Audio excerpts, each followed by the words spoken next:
I recently ran across in a book on Native American spirituality some words which have stayed with me. We do not inherit the world, the earth, from our ancestors. We borrow it from our children. We do not inherit the earth from our ancestors.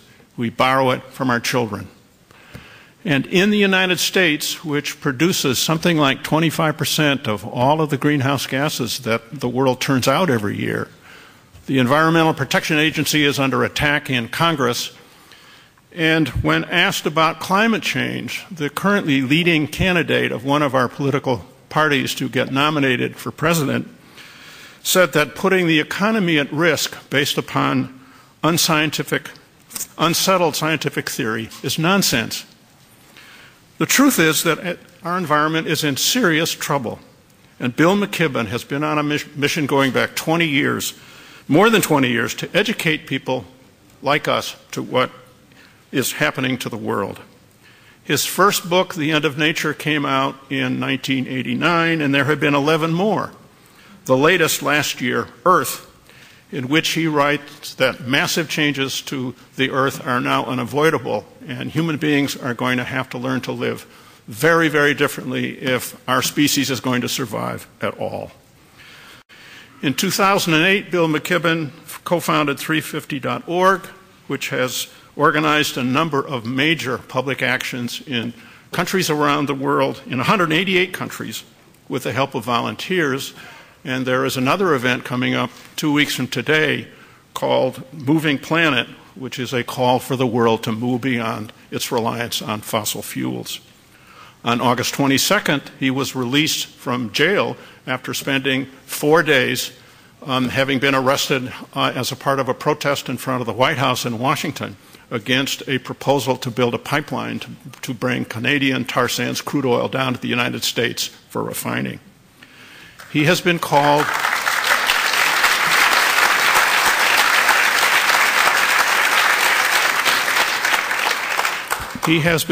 by the Boston Globe newspaper probably the country's most important environmentalist. So let us all warmly welcome Bill McKibben.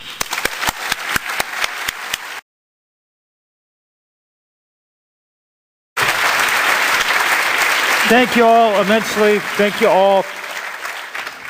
It's a great pleasure to be here, and especially in this gorgeous church. Now, I feel a little, out of place in the pulpit. I've never risen higher in the ecclesial hierarchy than Methodist Sunday school teacher, and I'm in a very backwoods church. We're a little tiny church, and so all you really have to do to qualify to be a Sunday school teacher is know how to use a tea towel to turn a third grader into a Palestinian shepherd on Christmas Eve, and if you can do that, then you're pretty much in.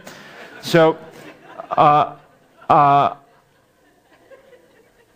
other hand, Sunday school teachers are always kind of locked away down in the basement, and I think we may suffer from a kind of pulpit envy, and so I may just be here for a while. It is really, really nice to be here. And, well, you know what? I'm just going to talk very frankly and extemporaneously today. And I think I'll kind of make the subtext for this talk just trying to explain for a few minutes why I think it was that 1,250 people came and got arrested in Washington in the last couple of weeks in the biggest display of civil disobedience in several decades in this country. And I'll do my best to make that, to sort of explain why. It was, I'll tell you first, just a very, very beautiful scene, day after day after day. To get up every morning and go down to the White House and have another crowd of 100 or 150 people who had arrived overnight and gone through sort of trainings at the church and were ready to go get arrested. It was magnificent. And I found myself every morning sort of saying the same thing. I know to all, after the first bunch of us spent a few days in jail, the police were actually, after that, pretty professional, and it wasn't so bad. But I kept saying to everybody every day, this thing you're doing is really hard. We're normal law-abiding Americans. It's not easy to go do something the police tell you not to do and to end up with your hands cuffed behind your back and in a paddy wagon and all of that. And it was especially so because these were not in any way the usual suspects that had showed up for this protest. When I sent out the original letter along with a few of my friends, with Wendell Berry and with Naomi Klein and with a few other heroes, one of the things we said was, we don't really think it's right for college kids to have to be the cannon fodder for this thing. Okay? First of all, because they haven't spent as many years as some of us have pouring carbon into the atmosphere. And second of all, because when you're 18, getting arrested might not, in our economy, be the best thing in the whole world. Past a certain point, what are they going to do to you? I mean, that was sort of my philosophy. So we asked people. We didn't ask them how old they were when they signed up, because that seemed rude, but we asked, who was president when you were born? Okay. And the two biggest cohorts we had getting arrested over those 2 weeks were born in the Truman and the FDR administrations. Okay. And on the last day, there was a fellow arrested, 86 years old, with a sign around his neck that said, World War II vet, handle with care. He'd been born in the Harding administration. So, we're getting back into... Here's what I think's going on. This pipeline, and we'll talk about it in some, if we want, a little bit later on. Suffice it to say, the pipeline is a terrible idea, okay? And we can talk about it. I mean, really, the list of reasons why is enormous. In fact, if you read today's front page of the New York Times, there's a very long and detailed story about how often pipelines like this are now leaking across the country and things.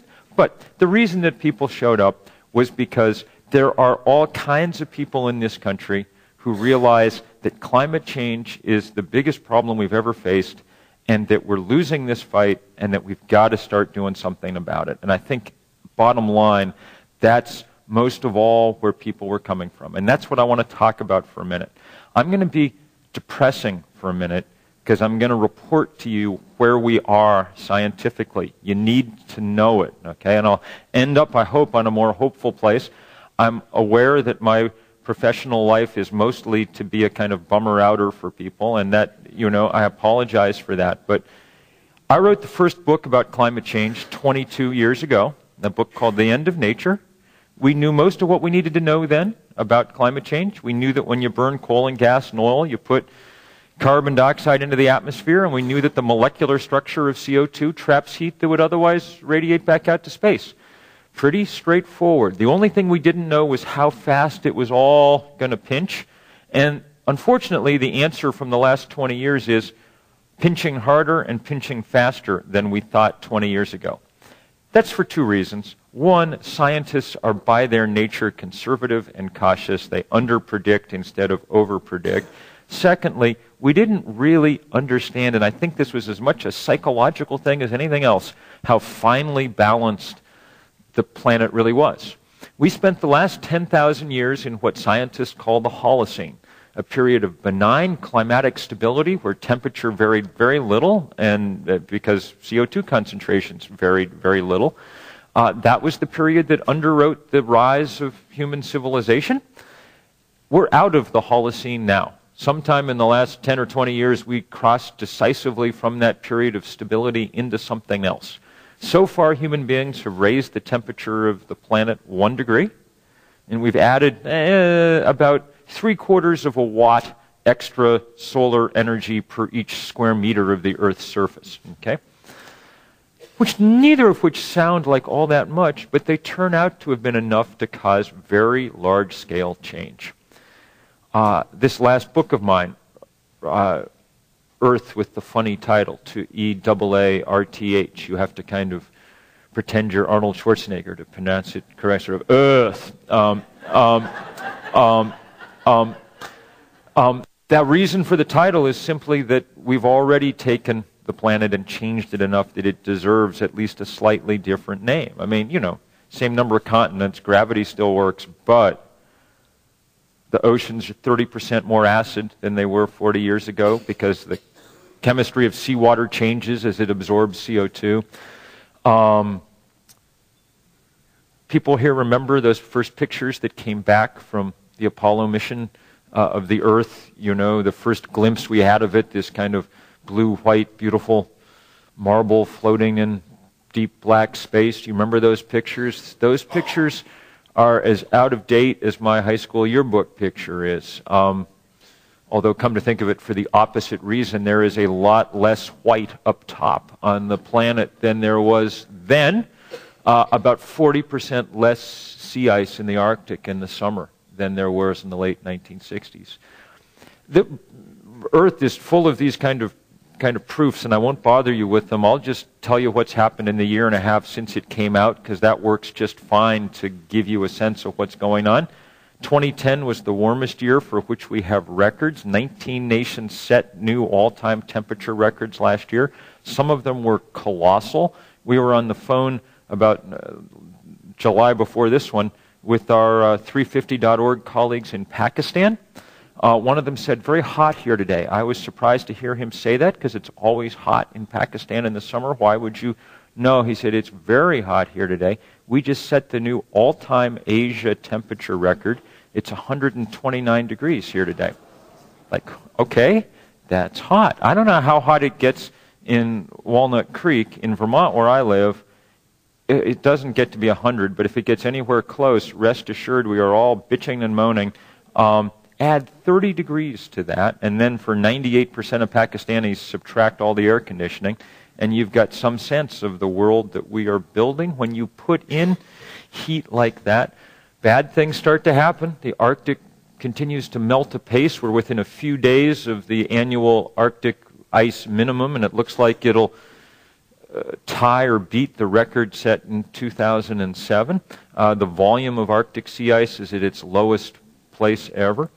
But the biggest changes that I should just tell you about are related to the way that water moves around the Earth. Okay? If you want one physical fact to hold on to, if you want to understand what this century is going to be about, the one physical fact to hold on to is warm air holds more water vapor than cold air does. Okay? The atmosphere is 4% wetter on average than it was about 40 years ago. That is an astonishing change in a basic physical phenomenon, basic physical parameter of the planet, a number that had held essentially steady through all of human civilization is now shifted decisively. And that means, A, that you get a lot more drought in arid areas because you're getting more evaporation into the atmosphere. And B, once that water is up there, it's coming down, and you get a lot more deluge and downpour and flood. We've essentially loaded the dice for both drought and flood, and place after place is throwing snake eyes now. In the last year, let's talk about drought first. Russia last summer had a horrific drought. It had never reached 100 degrees in Moscow. It was above it for 6 or 7 days at the beginning of August. The drought was so intense that a spooked Kremlin stopped all grain exports to the rest of the world. They turned around ships and sent them back. That caused the price of wheat and corn on world markets to go up 70% because in a normal year, Russia is the third biggest exporter on earth. The price has stayed there ever since because we've had crop failures from drought in Western Europe, in parts of China, in Australia, and now, of course, in the American Southwest. That price of food, to us, doesn't mean an immense amount. It means something, but the price of a box of cornflakes is more determined by the price of cardboard than the cost of corn, when you get right down to it. But if you buy cornmeal every day to make tortillas for your family's dinner, then a 70% increase in the price of corn means you're buying a lot less than you want. And the number of malnourished people on this earth has spiked dramatically in the last couple of years, going up, not down. Okay? You can see this in the last few days, the drought. Texas, which is suffering through the, just announced yesterday, it had the warmest summer ever recorded in the United States for any state. Texas, large parts of it have seen no appreciable rainfall for more than a year now. The drought has been certified by the state meteorologist as much worse than the worst of the Dust Bowl. Okay? They had big fires 3 or 4 days ago around Austin. 600 or 700 homes burned, a few people killed. The head of the Forest Fire Service said, and I quote, "No human being has ever fought forest fires in conditions like this." And he's almost certainly right. The humidity was down to 7, 8, 9%. And that's because it's been hot and dry so long that there's no longer any water for the heat to evaporate. Heat spends some of its energy evaporating water when it's around, and that limits the temperature to some degree. But when there's nothing left to evaporate, you just bake, and that's what's going on right there. Meanwhile, the mirror opposite with flood, you'll recall those pictures from Pakistan last summer. An area up in the Khyber Pass that normally gets 3 feet of rain in a year got 12 feet of rain in a week, and that caused the Indus River to spill outside its banks to the point where 1/4 of the nation was covered. 7 million people forced out of their homes, several million still with no place to live. That epic flooding has been mirrored. You saw the pictures from Queensland around Christmas time.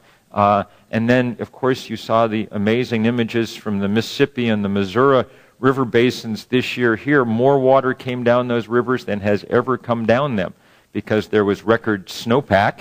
That's what you get when you have, record rainfall, but it's below 32 degrees. And then record rainfall this spring. All right? Most recently, in the last few weeks, we've seen exactly the same thing going on. Vermont, my home state, was hit very hard by the tail end of tropical storm or Hurricane Irene. As it came up the east coast, it found seawater off New York and New Jersey warmer than had ever been recorded there. That allowed it to pick up immense amounts of moisture, like a sponge, and it carried them up into Vermont. We have, records going back a couple of hundred years. We broke the old rainfall record for a single day by 2 inches, okay, which is almost unbelievable. I mean, records that last for hundreds of years are supposed to be broken if they're ever broken by, a hundredth of an inch here or there or something like that. This was like nothing we've ever seen, and you knew it was like nothing you'd ever seen when you turned on the TV and saw pictures of covered bridges that had been there for 2 centuries floating down the river. I mean, they'd taken everything else that the world had thrown at them for a long time.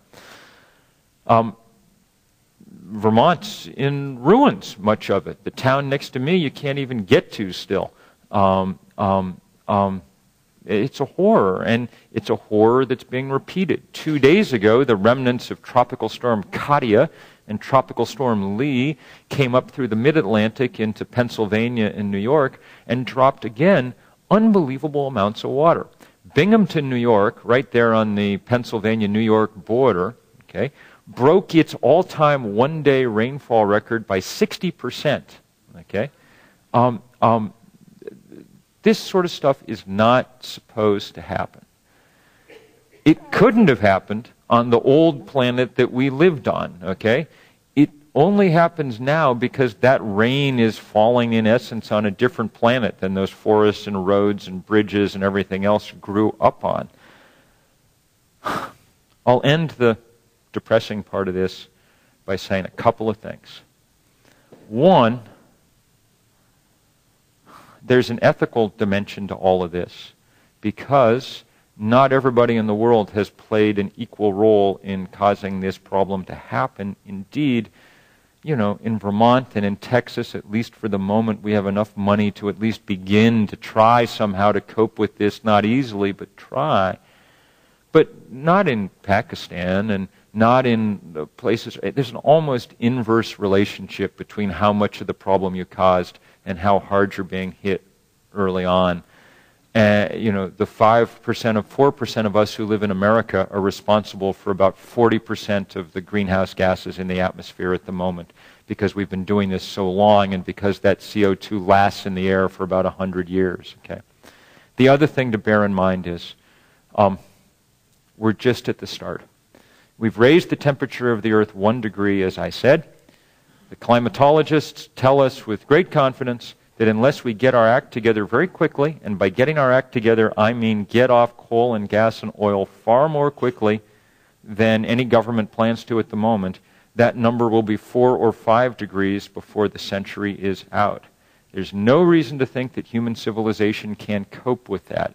The agronomists at Stanford and the University of Washington said recently, they did a study just looking at the effects of temperature on grain yields, and said that since corn and wheat, evolved in the Holocene just like we did and are comfortable in its temperatures, the best guess at this point is that every 1 degree Celsius rise in temperature will produce about a 10% decrease in grain yields. All right. You all know enough about the world we live in, having looked at it for quite a while, to have some sense of what that planet, which is already, has its share of stresses and strains, will be like with 10 or 20 or 30% less calories on offer. We can't have a peaceful world, a developing world, a stable world, a place that takes, all the things we want to have happen in it. They can't happen if that sort of thing is going on. We've got to stop this. And that's what I want to talk about for a few minutes, how we might start to be able to do it. Let's stipulate at the beginning that so far it's not happening. As well as the scientific method has worked, and it really has worked well, it's taken a difficult problem in physics and chemistry and crunched it in short order into a workable consensus, okay? As well as that process has worked, that's how badly the political method has failed. We've done nothing. We've had in Washington a perfect 20-year bipartisan effort to accomplish nothing. And it has succeeded absolutely, and there's no particular sign that it's going to change much anytime soon. And we need to figure out why that is. There are several reasons, including the fact that all of us are comfortable with the sort of fossil fuel world, and so there's kind of some inertia that makes politicians nervous about asking us to change. And there's sort of human psychology that makes it hard for us to deal with problems that are this big and kind of don't jump out from behind a bush at us, though increasingly this one is, But I think the biggest problem, my sense after 20 years of working on this, the biggest problem by far is that the fossil fuel industry, the richest and most powerful industry the world has ever seen, is working all the time to keep anything from happening. ExxonMobil made more money last year than any company in the history of money. Okay? And without being a cynic, I think all of you are well aware that in our political system, that kind of money buys you undue power, and that it's the easiest thing in the world to use that power to just slow things down and block them and stall them and delay them, and that's all they want to do, to get another 10 or 20 or 30 years of this kind of profit, even at the cost of ruining the earth. All right? And that's precisely what's going on. So, the old model of how we were going to solve this problem that we followed for a number of years was we were going to have scientists talk calmly into the ear of politicians and explain what was going on, and they were going to do the right thing. And that's how it should work, In any rational society, that's exactly how you'd go about doing things. And in societies that are still sort of work according to those kind of reasonable standards, it's worked just fine. If you go to Norway and Sweden and Denmark, that's what happened. Politicians explained, scientists told politicians what the problem was, and politicians set in place a series of measures that started them on the right path, and lots of good things have happened. Our problem is that as these scientists talk calmly into the ear of the politicians, the fossil fuel industry is bellowing in the other ear, and bellowing a series of threats that drown out anything rational. If we're going to beat that power, then we're going to need some other kind of currency to work in. We're never going to match people dollar for dollar, so we need movements. We need a movement, a political movement that's powerful enough to command some respect and to accomplish some good. And that's what we've begun over the last few years to try and build, sort of haphazardly. And I'm just going to tell you the briefest of stories about what I've been up to the last couple of years. In 2008, Jim Hansen, our best climatologist, published this paper with his team at NASA, and it said, we know enough about carbon now to know how much is too much. Any value for carbon in the atmosphere greater than 350 parts per million is not compatible with the planet on which civilization developed and to which life on Earth is adapted. That is strong language for scientists to use, and it's stronger still when you know that everywhere today, outside, Walnut Creek and Warsaw, the atmosphere is 393 parts per million CO2. Too high. Way too high. That's why the Arctic is melting. That's why Texas is burning. Okay? So that was a very depressing paper to read. But it did, for those of us who were thinking about trying to start doing a little movement building, give us a clue. This is the first global problem, and the solution will be necessarily global to one degree or another. The trouble with trying to organize globally, aside from the fact that the globe is a large place, is that everybody on it insists on speaking their own language. Okay?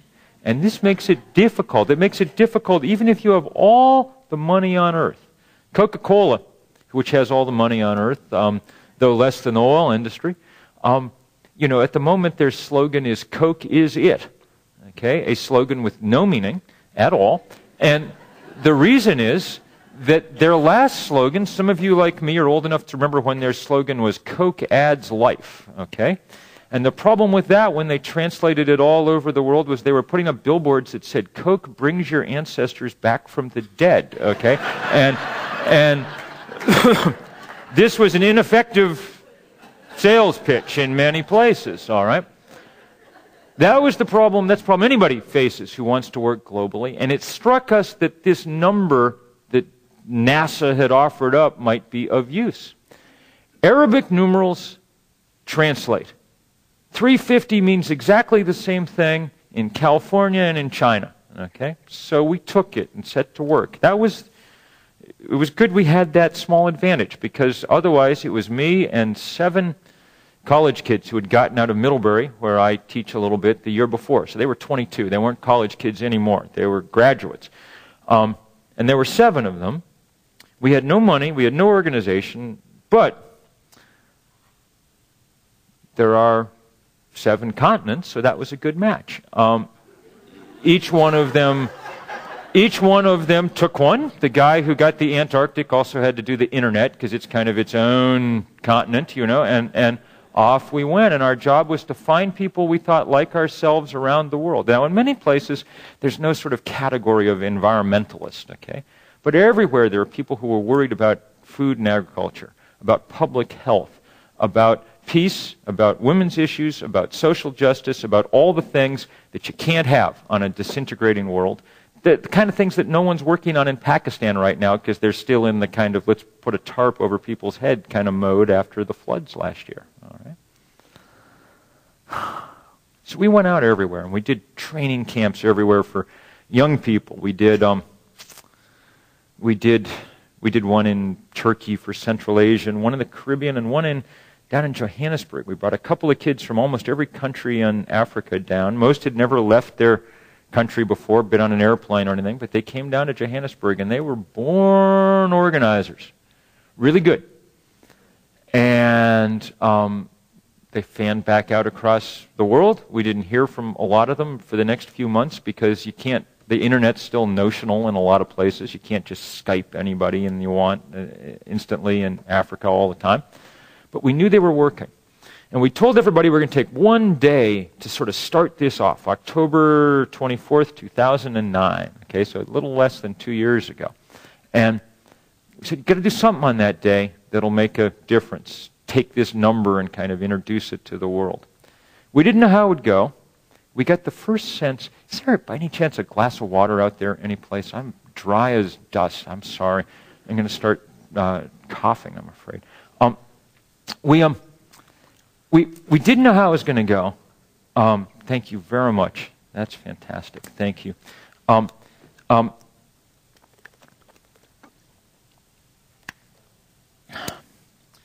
We got the first sense it was going to work 2 days early on October 22nd. We were sitting around this borrowed office in Manhattan, a kind of dingy little place in lower Manhattan, and we got a phone call. And it was from Addis Ababa in Ethiopia. And there was a 17-year-old girl on the other end, one of these girls we'd worked with down in Johannesburg, Lily, and she was in tears almost. She said, the government's taken away our permit for Saturday. We cannot do our thing on Saturday. We're doing it today, so they can't stop us. We're so sorry. We don't mean to be jumping the gun. We don't want to spoil it for everybody. We're so looking forward to the day of doing it with everybody else around the world at the same time. And we have 15,000 kids right now out in the street chanting 350. And so I was like, Lily, don't worry about the date. It's okay. And for the next 48 hours, pictures just flowed in from all over the world. Before the weekend was over, there had been 5,100 demonstrations in 180 countries. CNN called it the most widespread day of political activity in the planet's history. And I'll trust you to go to 350.org just to kind of look at some of the pictures because they're beautiful. But one thing I want you to see when you look at them that I think is important, okay, and maybe particularly important for a group like this.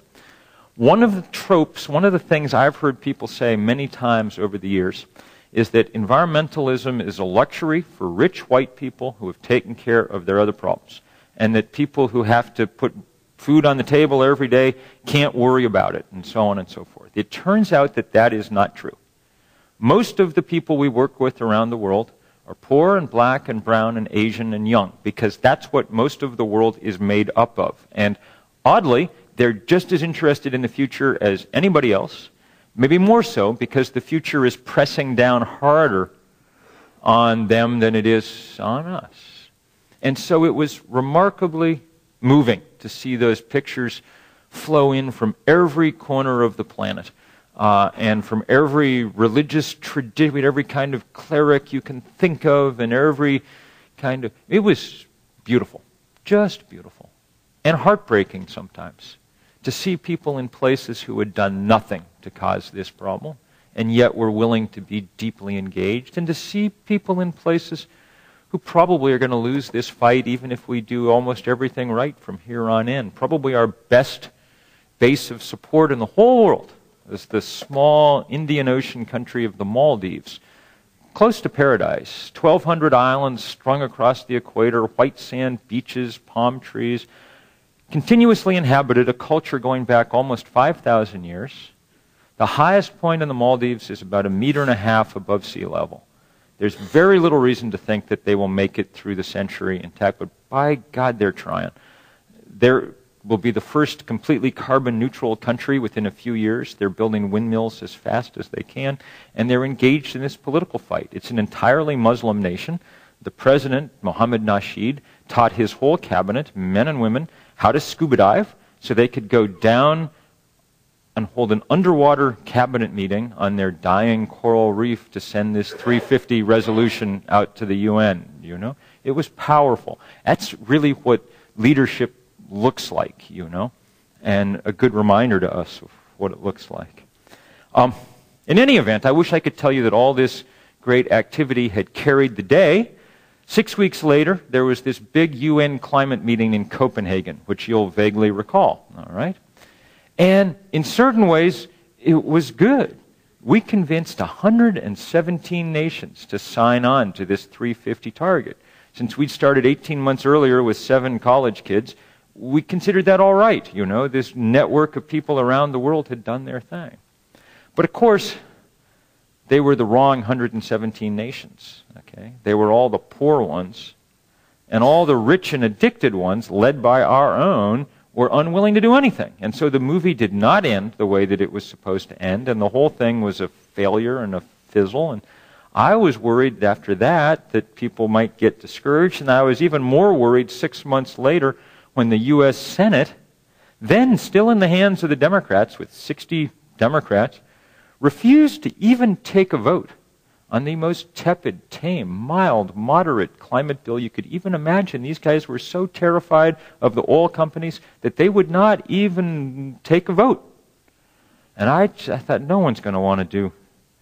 Happily, around the world, people are made of sterner stuff than I am. We had another big global day of action that some of you helped out with last fall. This one we called the Global Work Party, and people were building solar panels and putting up wind turbines and all that, and it was just great. And this time even bigger. There were 7,400 of these things in every country but North Korea. It was a real pleasure to watch. Pleasure to watch people work, and pleasure to watch them at the end of the day put down the hammer and pick up the cell phone and call whatever they had. President, Prime Minister, Politburo. Just say, look, I'm getting to work. What about you? Movement beginning finally to build. And we have to continue doing this kind of work. The next chance, as people were saying, is September 24th. You should have gotten maybe cards and things about this on your seat. There's more information outside as you leave. But I hope you all will be at Justin Herman Plaza, is that what it's called, in San Francisco? I'm going to be there. Of all the thousands of things that will be going on in the world that day, I'm going to be in San Francisco because I want to see what people have come up with. The theme this year is, we're calling it Moving Planet.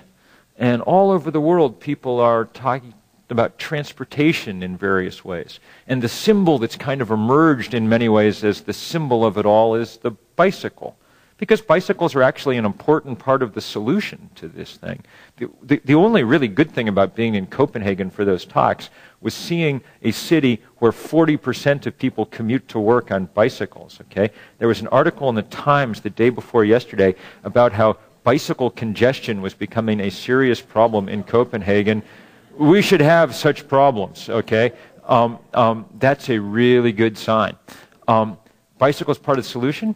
Bicycles are beautiful and happy, and people like them. And bicycles are one of the very few tools on this planet that both rich people and poor people use. And so it's a real way to express that kind of powerful solidarity. One of the things we'd like to do in the course of the day is remove some of the glamour from the automobile and attach it to the bicycle. Because there's a lot of parts of the world that are still trying to make the decision about which direction they're going, and how it's going to happen. It'll be really beautiful. It'll be really good, and it will not be enough. It's not. These things are completely necessary, and we need your help to make them happen. We need to build movements, and we need to have lots of that kind of positive and beautiful energy. We also need to be more aggressive and in the face of the people who are dominating this fight. We need to take this fight to the oil companies. And that's what we're starting to do with things like this tar sands action. And I'm going to talk about it for just a minute, and I hope that you'll help us here too. I hope you'll go to, among other things, go to tarsandsaction.org and kind of follow this as it goes along and be signed up to get the information that we can send you. This tar sands thing is a bad deal all around, okay? And it's been that way for a while.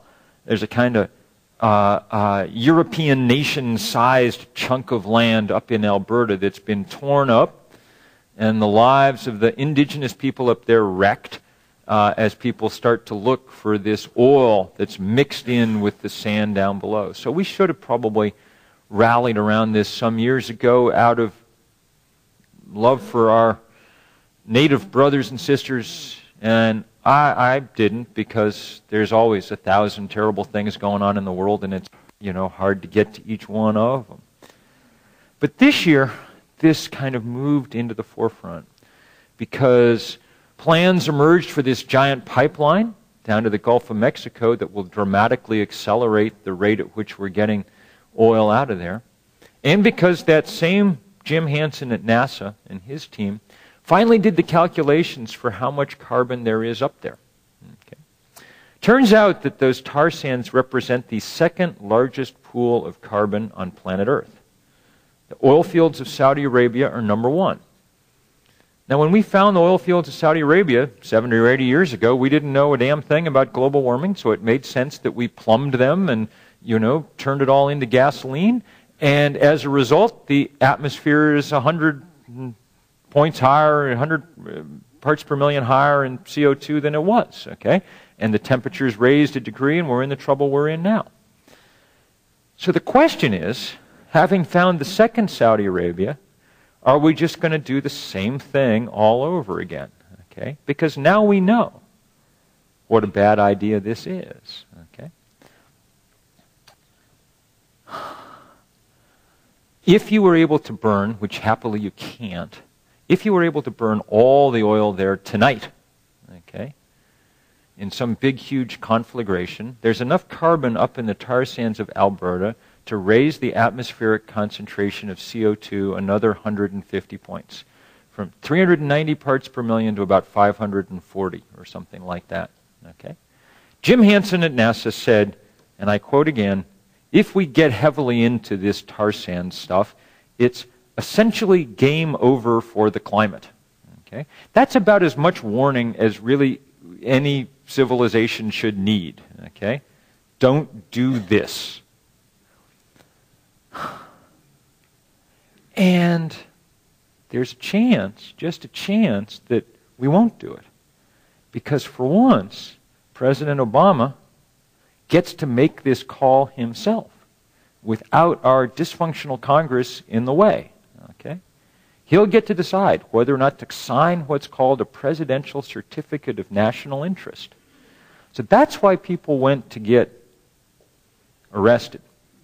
And it's why many of us were arrested wearing our Obama 08 buttons, okay? Because we really, really want back that president that we worked hard to elect, many of us. The guy who said on the night he was nominated, in my presidency, the rise of the oceans will begin to slow and the planet will begin to heal. If you don't mean it, you shouldn't say it, okay? Because people, a lot of us, took that sort of thing seriously, believed it. Now, he's times when he hasn't been able to make good on it because Congress has been in the way, but this is not one of those times. Okay? And so we've done this first phase of this thing now over the last few weeks. We were able to take this heretofore regional issue and make it a national one. I wager that there are people here who hadn't really heard of the tar sands before this action and had heard of them afterwards. Okay? And that's true all over the country now, and that's good. And now we've got to see if we can figure out how to keep, the president has said he'll make a decision by year's end. How do we keep the pressure on? We're trying to figure out lots of ways, and we have lots of good ideas, but the essential point is this. We're not going to do the president the favor of attacking him. All right? We're not going to be angry, marginalized, fringe characters who have given up. Okay? Instead, we're going to pay him the dangerous compliment of taking seriously those words, of demanding that he take them seriously too. We'll be doing it at Obama for America campaign offices. We'll be doing it at their headquarters in Chicago. We'll be doing it, I think, the current guess is we're trying to figure out logistically how to do it around the White House with thousands of people just forming a kind of ring around the White House in a couple of months one evening. And when we go there, there'll be no anger. In fact, just the opposite. I think our motto is going to be, we refuse to be cynics until we absolutely have to. All right? We're going to hold on to our idealism and hope that it rekindles a little bit of the idealism you demonstrated so powerfully in your election. And when we go to the White House, as we did when we were arrested, we're going to do it, among other things, in jacket and tie and dresses. Okay? Now, I'm a country boy, and I basically wear a necktie when I go to weddings and to funerals. Okay, so it's not my favorite, but I wore one when I went to jail. And for two reasons we want to do this. One is to remind everybody that we take politics seriously. That when you say things and make promises and inspire people, that's a serious thing, not a casual thing. Okay? Not a casual thing. And the second reason is we want a graphic way always to demonstrate who the radicals are and who the conservatives are in this fight. All right? There's nothing radical, about what we're doing. The radicals here work for oil companies. They're willing to change the composition of the atmosphere in order to make some more money for a few years. Nobody ever, some of you are old enough to recall, as I am, when Abbie Hoffman, the great yippie, managed to throw a scare into the country by saying he was going to dump LSD in the drinking supply of some city, okay? And everybody's like, oh my God, that's the most radical. Well, you know what? That's very small potatoes indeed compared with changing the composition of the Earth's atmosphere once scientists have told you it's going to be ruinous. In that sense, those of us whose main wish is to keep the planet looking something like the way it was when we were born are conservatives in this fight. And that's something we need to assert because that kind of radicalism has gotten way, way out of hand. Now, I'm going to end just by telling you the truth. Since I'm more a writer than an organizer, I'm sort of constrained to tell you the truth. And the truth is there's no guarantee any of this will work. Not to win this tar sands fight, it's going to be the closest of calls. And maybe not in this whole global warming thing. There are scientists who think we have waited too long to get started. And there are political scientists who think the odds are just too high in this whole fight. And they could be right. If you were a betting person, you might be inclined to bet that way because for 20 years we've lost. Okay? But it's not a bet that you're allowed to make. The only possible response from a morally awake person when the worst thing that ever happened in the world is in the process of happening is trying to figure out how you're going to change the odds of that wager sum, even if there's no guarantee it comes out right. Okay? Now, I've spent much of the last 5 years in constant motion around the planet with an absurdly high carbon footprint, talking to people in rooms like this one in pretty much every country you can name. Okay? And so I'm competent at least to tell you this much. The one thing I can guarantee is that people will keep fighting. And they'll keep fighting in places where they've done nothing to cause this problem, and yet they're willing to be in some kind of solidarity with the rest of us. And they'll keep fighting in places where the odds are bleak, like the Maldives. And it is always a great honor to be in rooms full of people like that. And it is a great honor to be in this room today. I cannot guarantee you we're going to win, but I can absolutely guarantee you that we will keep fighting side by side and see how it comes out. Thank you guys very much.